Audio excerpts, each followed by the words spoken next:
Muy pero muy buenos días. Katy Fernández te saluda.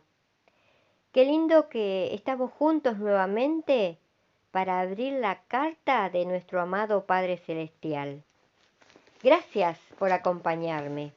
Te invito a que traigas tu Biblia y también a que oremos antes de abrirla. Amante Padre Celestial, te damos gracias por este día que nos estás regalando. Te damos gracias también porque sabemos que en todo momento estás al lado de nuestros seres queridos y al lado nuestro. Padre, ahora vamos a leer tu carta de amor. Abre nuestra mente, abre nuestros corazones, danos sed y hambre de tu palabra y entendimiento para poder tener claro lo que quieres enseñarnos. Danos tus fuerzas también, llénanos de tu Espíritu Santo para andar con tus fuerzas por tus caminos. Te amamos, Padre. En el nombre de Jesús, ayúdanos, háblanos y ven pronto a buscarnos. Amén. La lección de esta semana lleva por título Ninguna condenación. El versículo para memorizar está en Romanos 8:1 y dice: Ahora pues ninguna condenación hay para los que están en Cristo Jesús, los que no andan conforme a la carne, sino conforme al Espíritu. Romanos 8 es la respuesta de Pablo a Romanos 7. En Pablo 7, Pablo habla de frustración, fracaso y condenación. En Romanos 8, la condenación ha desaparecido y es sustituida por la libertad y la victoria por medio de Jesucristo. Pablo decía en Romanos 7 que si te niegas a aceptar a Jesucristo, la miserable experiencia de Romanos 7 será tuya también. Serás esclavo del pecado, incapaz de hacer lo que decidas hacer. En Romanos 8 dice que Cristo Jesús te ofrece la liberación del pecado y la libertad de hacer el bien que quieres, pero que tu cuerpo no lo permitirá. Pablo sigue explicando que esta libertad fue comprada a un costo infinito. Cristo, el Hijo de Dios, tomó sobre sí la naturaleza humana. Era la única manera en que podía relacionarse con nosotros, ser nuestro ejemplo perfecto y convertirse en el sustituto que murió en nuestro lugar. Él vino en semejanza de carne de pecado. Romanos 8:3. Como resultado, los justos requerimientos de la ley pueden cumplirse en nosotros. Romanos 8:4. En otras palabras, para los que creen, Cristo posibilitó la victoria sobre el pecado, como así también el cumplimiento de los requisitos positivos de la ley, no como un medio de salvación, sino como un resultado de ello. La obediencia a la ley no había sido ni podrá ser un medio de salvación.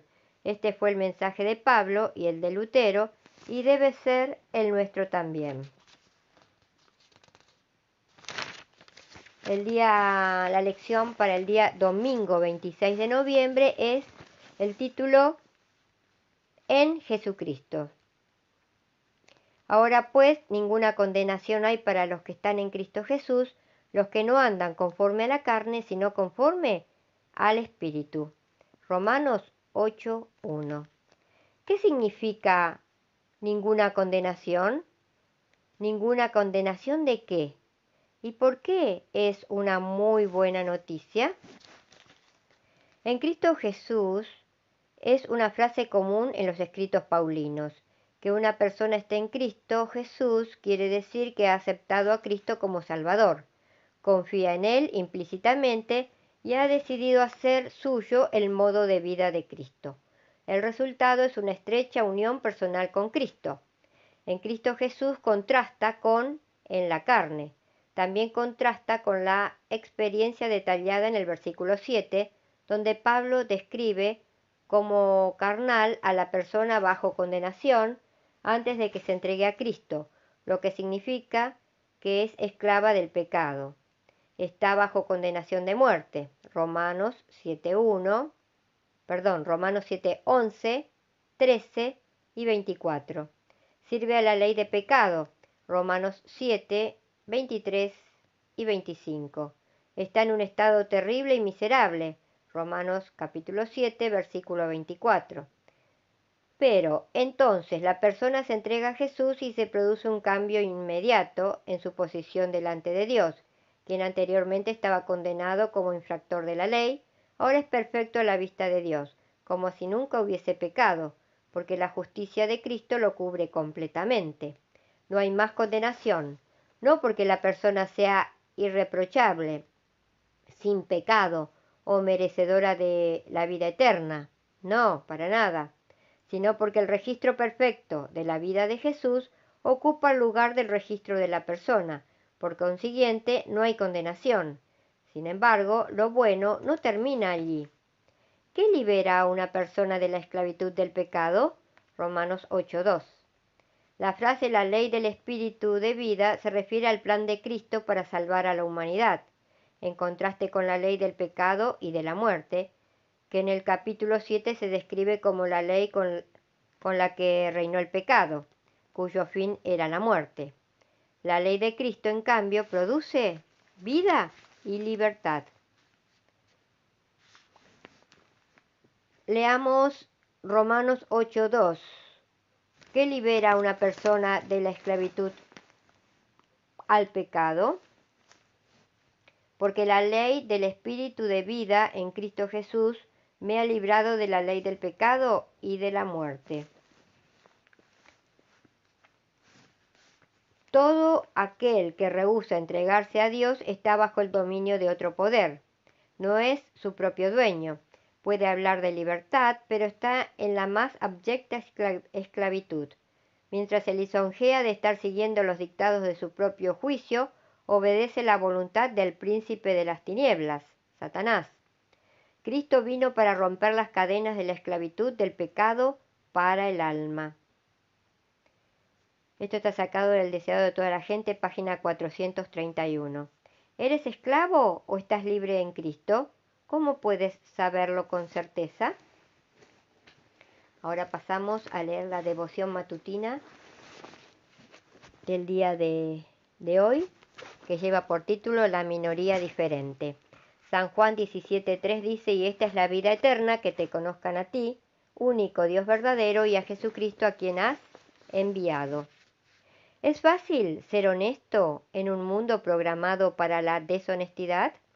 ¿Es fácil mantenerse puro en un mundo contaminado por la inmoralidad y arrasado por las filosofías existencialistas que predican y enseñan que todo lo que cuenta en la vida es el aquí y ahora? En la revista Vogue aumentó considerablemente, la revista Vogue aumentó considerablemente el número de sus lectores después de una gran campaña publicitaria que decía que esa revista era leída por una abrumadora minoría. El mensaje transmitía la idea de que lo importante no era el número de lectores, sino la calidad de estos.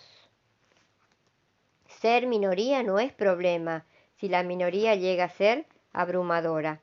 Lo que Jesús estaba queriendo decir en su oración intercesora era justamente que su pueblo siempre sería minoría, pero debe ser una minoría abrumadora, capaz de revolucionar el mundo, una minoría que no sea contaminada, sino que contamine, que no sea influenciable, sino que influencie. Repetidas veces afirmó ese mensaje al usar las figuras de la sal, que siendo minoría en los elementos que conforman una comida, es capaz de cambiar completamente el sabor de la misma. Otra vez usó la figura de la luz, que siendo apenas un rayo insignificante, puede romper el poder de las tinieblas que reina en un cuarto oscuro. ¿Una minoría abrumadora? No te pido que los quites del mundo, sino que los mantengas siempre como una abrumadora minoría capaz de reflejar mi carácter ante los hombres. Versículo 15. Todos conocen la oración del gran predicador Carlos Spurgeon. Dame 12 hombres importunos, amantes de las almas, que no teman nada sino al pecado y no amen nada sino a Dios, y revolucionaré a Londres de una punta a la otra. La abrumadora minoría que Gedeón fue capaz de,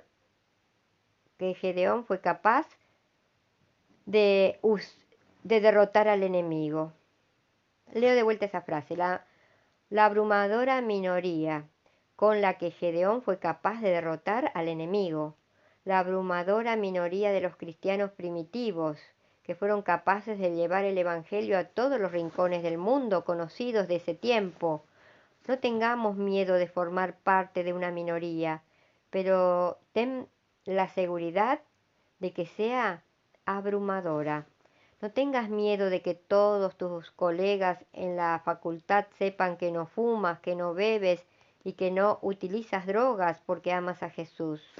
No tengas vergüenza de que todos tus colegas en el trabajo sepan que no puedes tener aventuras inmorales porque amas a Jesús. No tengas miedo de ser honesto, de defender la virtud, de dar valor a los principios, aunque vives en un mundo que nos hace sentir que estamos a contramano de la vida.